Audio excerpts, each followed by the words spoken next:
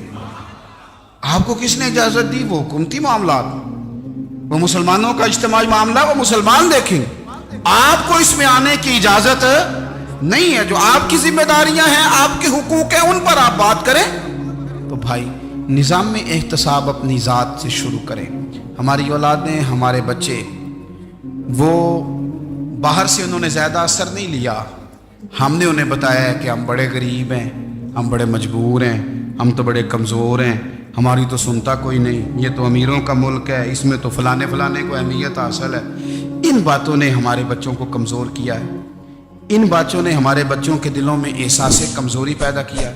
آپ ان کو جینا سکھائیں، آپ ان لوگوں کو بتلائیں کہ رب کریم نے جو تمہارے لیے بہتر سمجھا وہ تمہیں اپنے فضل سے بڑا عطا فرمایا ہے۔ آپ ان کو ان کے مقام پر رہ کر خوددار اور قناعت پسند ہونا سکھائیں، آپ یقین کریں گھر امن والا بن جائے گا۔ بچے اگر بھنا ہوا گوشت کھا رہے ہوں اور پھر بھی لاڑی رہے ہوں کہ مسالہ میری مرضی کا نہیں، سٹائل میری مرضی کا نہیں، ٹیسٹ میری مرضی کا نہیں، یہ والا گوشت میں نے نہیں کھانا، یہ اس طرح کر کے بھنا ہوتا تو پھر میں نے کھانا تھا، وہ زیادہ خوفناک صورتحال ہو جاتی ہے۔ لیکن اگر ابا جی، اماں جی، گھر والے کھیتوں میں کام کر رہے ہوں اور بچے اچار کے ساتھ روٹی لے کے جائیں اور بننے پہ بیٹھ کے، پھٹے پہ بیٹھ کے وہ پھر کھانا شروع کریں، اور جب وہ اچار آئے اور وہ ایک دوسرے کو کہیں کہ آج تو 2 کلے ہو گئے میرے کام کے، اس دفعہ تو دیکھنا ہماری فصل کتنی شاندار ہوگی، ایک دوسرے کو دیکھ دیکھ کے وہ ہنسیں اور مسکرائیں اور ان کی باتوں میں لذت ہو، اور پھر وہ کہیں کہ آم بڑے اچھے مل گئے تھے، دیکھو اچار کتنا سونا آ گیا ہے، دیکھو یہ کس قدر زیادہ اچھا ٹیسٹ ہے، تیل بھی بڑا اچھا ہے، گل بھی بڑے وقت پہ گیا ہے۔ آپ یقین کریں یوں لگتا ہے کہ کائنات کی سب سے بہترین روٹی یہ لوگ کھا رہے ہیں۔ یہ سوچ حضرت عمر نے ہمیں دی ہے، یہ فکر جناب عمر نے ہم تک پہنچائی ہے۔ اللہ ہمیں سمجھنے کی توفیق عطا فرمائے۔ آخر دعوایا ان الحمدللہ رب العالمین۔ بول اٹھا کافر، بول اٹھا، اگر 6 مہینے عمر دنیا میں اور رہتے تو دنیا میں کوئی کافر موجود نہ ہوتا۔ 6 مہینے، اور جب اس بطل جلیل کا جنازہ اٹھا، اللہ بخاری پڑھیے نا، اللہم ارزقنا شہادت فی سبیلک، اللہ بسترے کی موت نہ دینا، شہادت کی دینا۔ عمر شہید ہوئے، مسجد نبوی میں نماز پڑھاتے، اور جب جنازہ اٹھا تو مدینے کا پھر پیچھے جو دلیر بچے وہ مولا علی تھے۔ مولا علی، جناب عمر کا جنازہ اٹھا تو سب سے پہلی ہائے جو نکلی وہ حضرت علی کی زبان سے نکلی، اور حضرت علی کی ساری داڑھی آنسوؤں سے بھر گئی۔ لوگوں نے کہا کہ علی کیا ہوا؟ فرمانے لگے تم دیکھ نہیں رہے جنازہ کس کا اٹھا ہے، پلٹ کے دیکھو تو صحیح، پتہ نہیں ہے کون گیا ہے۔ حضور کیا ہوا؟ اب فرمانے لگے عمر اس طرح کے کام کر کے گیا ہے، اب ان کے رستوں پہ کون چلے گا؟ کون اس کے جگر راہ وفا میں میں نقش ایسے چھوڑ آیا ہوں، میں جس منزل سے گزرا ہوں وہ اب تک یاد کرتی ہے۔ حضرت علی حضرت عمر کے جنازے پہ کھڑے ہو کے کہتے ہیں اللہ